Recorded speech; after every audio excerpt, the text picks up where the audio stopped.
अर्जुन की मृत्यु पर क्यों हंसने लगी देवी गंगा? अर्जुन की मृत्यु का असल सच एक नहीं दो बार हुई थी। मृत्यु देहरादून ब्यूरो।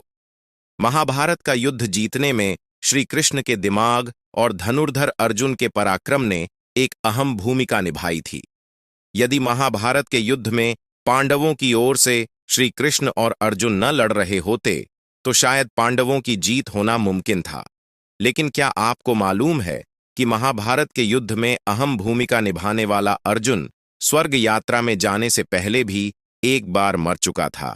इसका मतलब ये है कि अर्जुन की अपने जीवन में दो बार मृत्यु हो चुकी थी और उनकी मृत्यु के दौरान देवी गंगा झोर झोर से ठहाके लगाने लगी। मगर क्यों क्यों अर्जुन की मृत्यु पर मां कुंती के रोने पर देवी गंगा हंसने लगी? क्यों खुद भी एक मां होने के बावजूद देवी गंगा दूसरी मां के दुख पर ठहाके लगा रही थी? महाभारत के युद्ध में जब पांडवों की जीत हुई तो हस्तिनापुर की गद्दी पर बैठे ज्येष्ठ पुत्र युधिष्ठिर।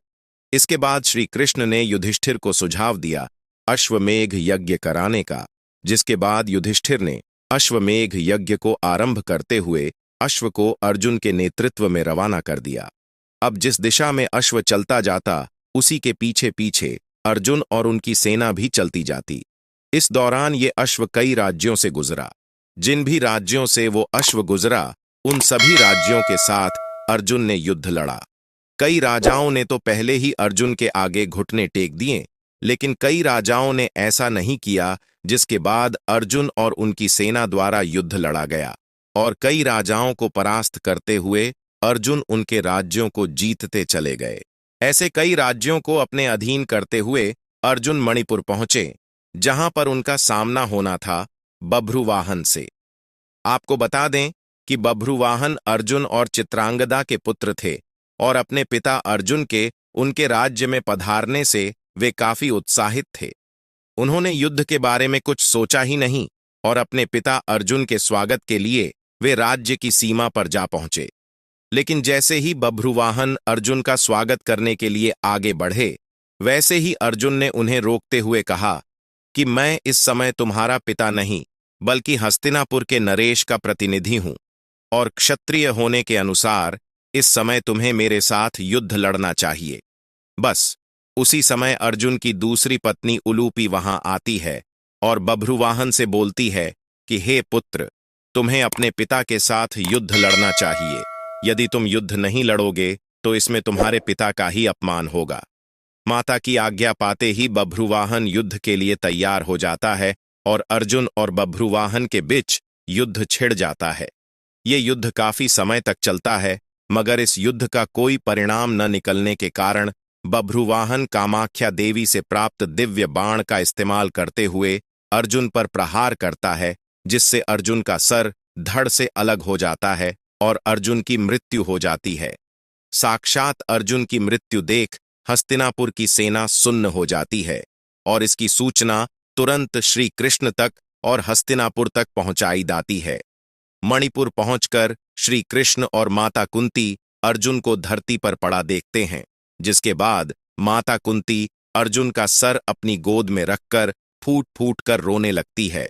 और बस इसी दौरान देवी गंगा अर्जुन की मृत्यु पर मुस्कुराने लगी और जब काफी देर तक माता कुंती रोती रही तो देवी गंगा माता कुंती से कहती है, हे कुंती, तुम व्यर्थ में रो रही हो, क्योंकि तुम्हारे पुत्र अर्जुन को उसके कर्मों का फल मिला है।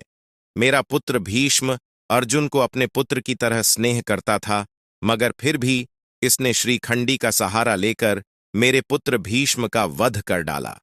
मैं भी उस समय ऐसे ही रोई थी जैसे तुम आज अपने पुत्र के लिए रो रही हो। मैंने अपने पुत्र के वध का बदला ले लिया, क्योंकि जिस कामाख्या देवी के बाण से बभ्रुवाहन ने अर्जुन का सिर धड़ से अलग किया है, वो मेरे द्वारा ही प्रदान किया गया था। देवी गंगा के शब्दों में बदले की भावना झलक रही थी और देवी गंगा की इस बदले की भावना को देखते हुए श्री कृष्ण हैरान हो गए और देवी गंगा से बोले, हे देवी, आप किस बदले की बात कर रही हैं? आप किस किस से बदला लेंगी? अर्जुन की माता कुंती से या फिर अर्जुन से? आप एक माता से प्रतिशोध कैसे ले सकती है? ये सुनकर देवी गंगा ने कृष्ण से कहा, हे वासुदेव, ये तो आप जानते ही हैं कि अर्जुन ने उस समय मेरे पुत्र का वध किया जब वो निहत्था था। जब अर्जुन का ऐसा करना उचित था, तो अर्जुन का वध उसी के पुत्र द्वारा कराकर मैंने क्या गलत किया। फिर श्री कृष्ण देवी गंगा को समझाते हुए कहते हैं कि पितामह ये भलीभांति जानते थे कि यदि वह जिंदा रहेंगे तो उन्हें कौरवों की तरफ से युद्ध मैदान में आना होगा, और ऐसे में पांडवों की जीत होना नामुमकिन था। इसलिए उन्होंने खुद को मार्ग से हटाने का निर्णय लिया और अर्जुन को वो स्थिति बताई जिसमें वो अपने पितामह की मृत्यु कर सके। यहां तक कि जब अर्जुन का मुकाबला उनके पुत्र बभ्रुवाहन से हो रहा था, तो उस समय भी उन्होंने बभ्रुवाहन पर प्रहार न किया, बस बभ्रुवाहन के प्रहारों को रोके रखा और साथ ही बभ्रुवाहन को कामाख्या देवी द्वारा दिए गए दिव्य बाण की लाज रखने के लिए अपने प्राणों की आहुति दे दी। अब श्री कृष्ण द्वारा दिए गए तथ्यों को सुनकर देवी गंगा सोच में पड़ गईं और उन्होंने श्री कृष्ण से अर्जुन को पुनः जीवित करने का मार्ग पूछा, जिसके बाद श्री कृष्ण देवी गंगा को उनकी प्रतिज्ञा वापस लेने को कहते हैं। जिसके बाद देवी गंगा ने अपनी प्रतिज्ञा वापस ली और अर्जुन का सर धड़ से जोड़ दिया, मगर अब भी अर्जुन के प्राण वापस न आए थे। जिसके बाद श्री कृष्ण ने अर्जुन की दूसरी पत्नी से नागमणि लेकर अर्जुन को पुनः जीवित कर दिया। तो दोस्तों, हम आशा करते हैं ज्ञान से भारी ऐसी ही और भी धार्मिक कहानियों को पढ़ने के लिए हमारे शुभ भक्ति ज्ञान यूट्यूब चैनल को सब्सक्राइब कर लें। ऐसी पौराणिक कथाएं आपको कहीं नहीं मिलेगी, और कमेंट में जय श्री कृष्णा लिखने ना भूले।